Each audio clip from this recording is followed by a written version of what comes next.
Iraq. You were previously banned for things like hate speech. Do you think you prioritize freedom of speech over misinformation and hate speech? Well, you know, who's to say that something is misinformation? Who's the arbiter of that? Is it the BBC? You're literally asking me? Yes. Well, no, you are the arbiter on Twitter, because you own Twitter. Yes, I'm saying, who is to say that one person's misinformation is another person's information? The point at which you say that there is, this is misinformation, like, who is going to decide that? But you accept that misinformation can be dangerous, that it can cause real-world harms, that it can potentially cause... Yes, and the point I'm trying to make is that the BBC itself has, at times, published things that are false. Do you agree that that has occurred? I'm quite sure the BBC have said things before that turn out to not be true. Correct. In its, whatever it is, 100-year history, I'm quite sure. Yes. Even if you aspire to be accurate, there are times when you will not be. We've spoken to people very recently who were involved in moderation, and they just say there's not enough people to police this stuff, particularly around hate speech in the company. Is that what hate speech are you talking about? I mean, you use Twitter. Right. Do you see a rise in hate speech? I mean, just a personal anecdote. Like, what do you? I don't. Personally, for you, I would see I get more of that kind of content. Yeah, personally, but I'm not going to talk to the rest of for the rest of Twitter. So you see more hate speech personally? I would say I would see more hateful content in that.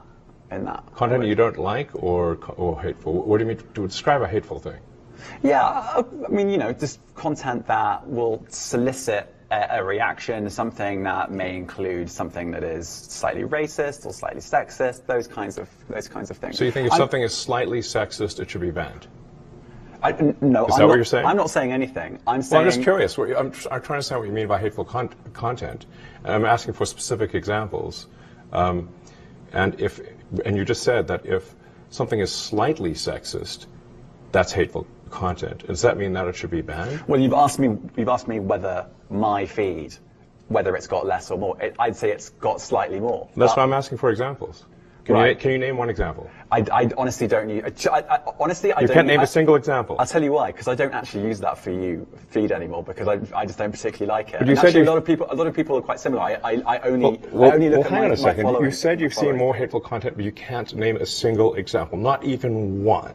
I'm not sure I've used that feed for the last 3 or 4 weeks. And then how did you see the hateful content? Because I've been using Twitter since you've taken it over for the last 6 months. Okay, so then you must have at some point seen for you hateful content. I'm asking for one example. Right. And you can't give a single one. And I'm saying... Then I say, sir, that you don't know what you're talking about. Really? Yes, because you can't give me a single example of hateful content, not even one tweet. And yet you claimed that the hateful content was high. Well... That's a false. No, what I claimed... You just lied. What I claimed was...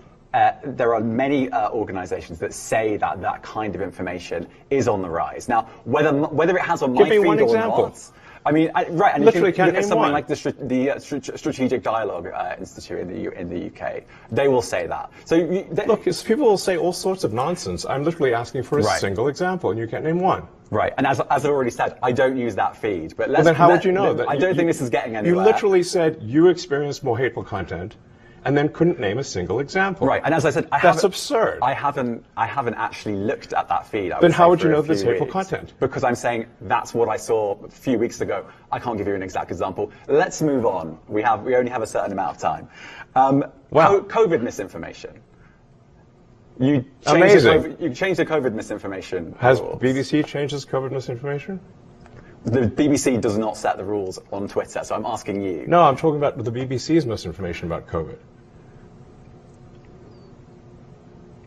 I'm literally asking you about, you changed the labels, the COVID misinformation labels. There used to be a policy, and then it disappeared. Why do that? Well, COVID is no longer an issue. Does the BBC hold itself at all responsible for misinformation regarding masking and side effects of vaccinations? And not